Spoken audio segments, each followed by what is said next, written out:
Okay, mga Philinvestors, ito naman ang Bernice Actual Unit. So, yung kanina, pinakita natin yung dress up doon, no, sa kabila. Ito na yung pinaka talagang pag turn over na. So, ganun din, meron din tayong muhon. Pakita natin, ha. So, nandito yung muhon natin. Kaya mapapansin nyo, malaki. Malaki pa yung lupa, eh.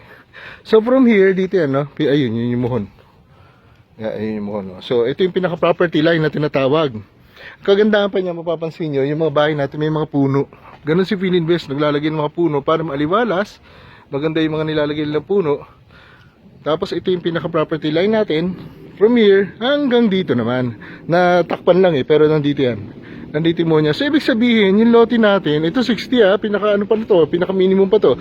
Simula doon hanggang doon. Plus, hanggang doon sa dulo. So ibig sabihin, may space pa dito for expansion someday, no? Kasya din na sasakyan dyan kahit pa paano. So ito yung pinaka-ano natin area. So pasok tayo sa loob. Yan. Mga 8 steps to 9 steps to bago makapasok.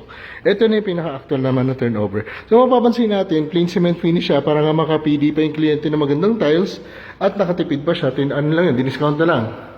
So kompleto tayo, meron tayong mga outlet. Meron tayong mga circuit breaker syempre, no? Ang ating windows is enhanced steel casement.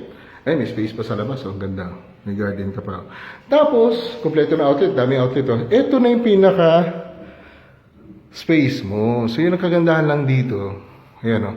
Bakal yung ginamit dun sa sa roof natin, o bakal. Plus, long span yung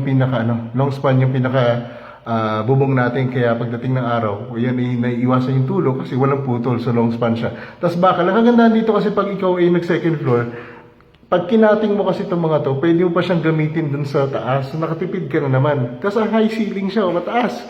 Sobrang taas. Malayo pa siya. So, yan siya. Matagal, malaki pa yung space.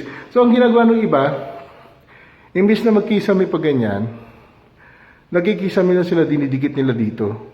Para nga naman dito sa space na to, meron pa siyang cabinets. Tapos dito, ang Bernice, kasing kagandahan dito, meron tayong space for room dito, sa area na yan.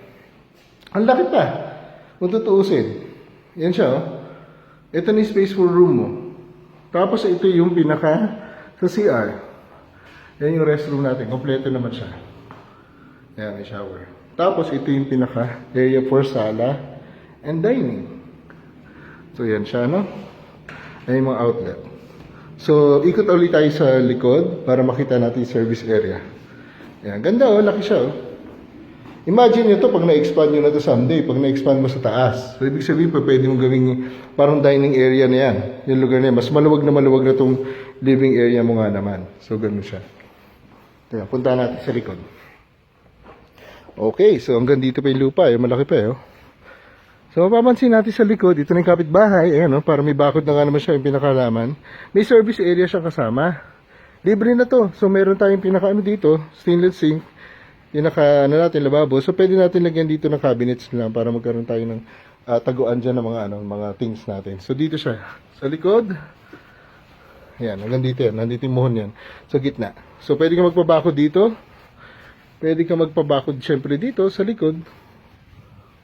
Hanggang dito yung muhon natin. Yan.